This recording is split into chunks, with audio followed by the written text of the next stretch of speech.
جی تو سوال یہ ہے کہ صدقات فطر یہ سادات کے لیے جائز ہیں یا نہیں جائز؟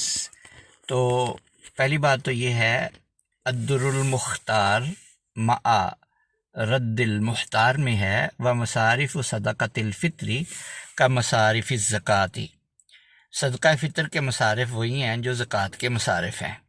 جب مصارف ایک ہو گئے تو حکم بھی ایک ہوا۔ بنی ہاشم کے لیے اور سادات کے لیے صدقہ حرام ہے۔ حضور نبی اکرم صلی اللہ علیہ وآلہ وسلم کا واضح ارشاد ہے، ان هذه الصدقات انما هي اوساخ الناس وانها لا تحل لمحمد ولا لآل محمد۔ صحیح مسلم کتاب الزکوٰۃ میں ہے، یہ صدقات لوگوں کے مالوں کی میل ہیں اور یہ محمد صلی اللہ علیہ وسلم اور آل محمد کے لیے حلال نہیں۔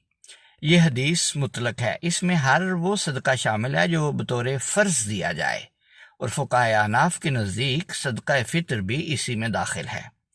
اسی طرح الہدایہ میں ہے، ولا یوتا بنو ہاشم من الصدقۃ الواجبۃ شیئا، بنو ہاشم کو صدقہ واجبہ میں سے کچھ نہیں دیا جائے گا، اور صدقہ فطر چونکہ واجب ہے لہذا احناف کے نزدیک یہ بھی اسی میں داخل ہو گیا۔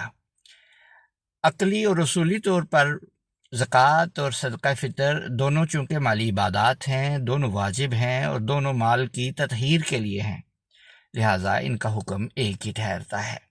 جب علت یعنی سبب حرمت ایک ہے، یعنی صدقہ واجبہ ہونا، تو حکم بھی ایک ہوگا۔ سادات کی تکریم شریعت کا مقصود ہے، لہٰذا ان کو ایسا مال نہ دیا جائے جسے حدیث میں اوساخ الناس فرمایا گیا ہے۔ یہ احترام ہے، یہ محرومی نہیں ہے۔ سادات کو نفلی صدقہ، ہدیہ، تحفہ، تعاون، گفٹ دینا یہ جائز ہے، مگر زکوٰۃ اور صدقہ فطر نہیں۔